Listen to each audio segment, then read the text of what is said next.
লা মুনকার নাকির শিয়া সওয়াল করবেন বসায়া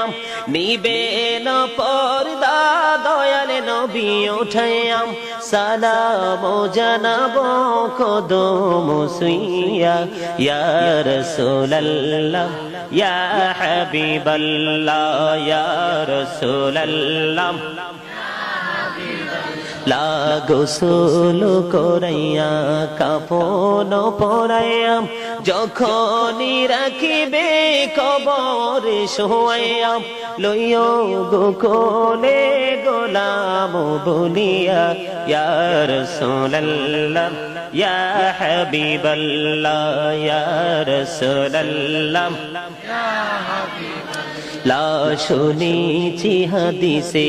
দেখিলে আপনাকে জীবনের গোলা ঝরিয়া পড়ে